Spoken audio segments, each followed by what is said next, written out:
Brothers and sisters, comrades, it is a very great privilege to welcome you all to Socialism 2015.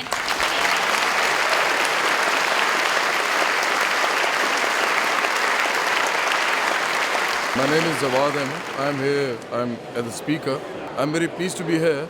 And in fact, I think it should be a good, big day for socialism, as I can see so many young people here. If I'm able to inspire just a few of these people to become really good socialists for the Socialist Party, UK, and for the CWI, and for International Youth and Workers Movement, it will be good for me and it will be a big day for us. Comrades, we are meeting today in historic times. This gathering comes in a crucial period for the workers' movement. During the 12 months that have passed since last year's socialism events, we have witnessed a further intensification of the terrible suffering heaped on millions of working class people, both in Britain and internationally. Capitalism remains a system of cruelty, of chaos, and of course of crisis. And we live today in an extreme society run by extremists. The Tories, who won the votes of less than a quarter of Britain's electorate last May, are claiming a mandate for a new round of cuts savagery. Meanwhile, in 2014, the proportion of this country's wealth owned by the richest 1% hit an eye-watering 55%. But I think even incredible statistics like that can sometimes seem a little dry or abstract. The Tories, their allies, and the right-wing media can often try and bamboozle us with energy spent in devising massage figures or doctored stats. But working class people understand what numbers like this mean in real life, because there's nothing abstract about crippling pay freezes, nothing abstract about £2,000 lost in tax credits, nothing abstract about queues outside food banks. In the last month, a new report has outlined the devastating situation facing young people.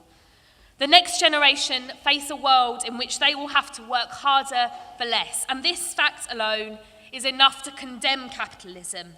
Any system which offers to the next generation a worse future than that afforded to its parents does not deserve its continued existence.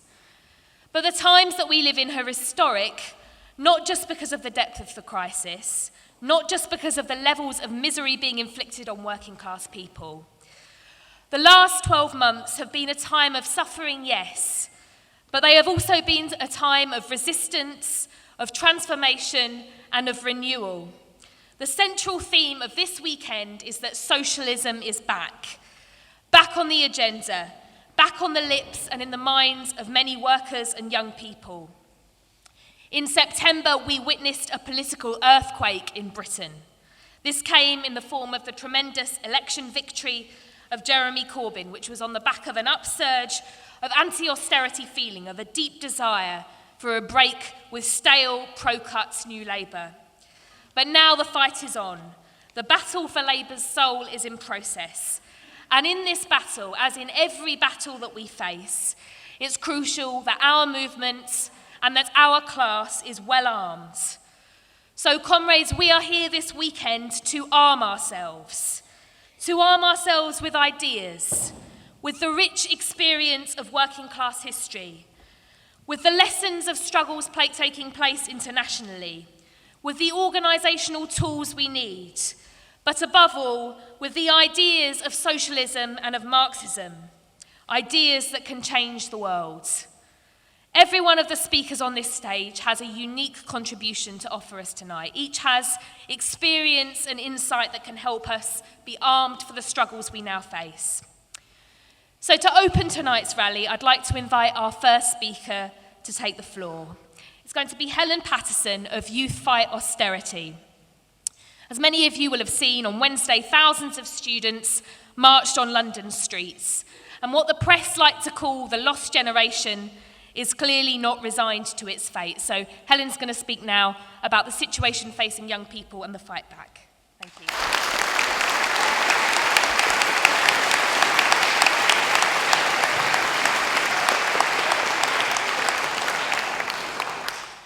The year I started my A-levels, the economy crashed. At university, I joined thousands of other students walking out of lectures, marching and protesting against the trebling of tuition fees. And when we left university, all that me and my friends could find were minimum wage jobs on 0-hour contracts. And it wasn't just us who were under attack.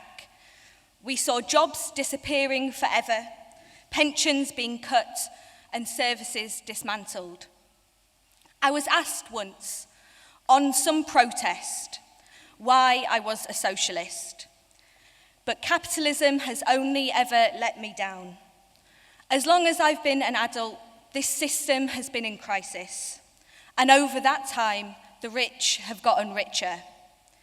In an interview last year, Sharma Sawant said, "People don't need convincing their conditions are bad. They need convincing that there is an alternative."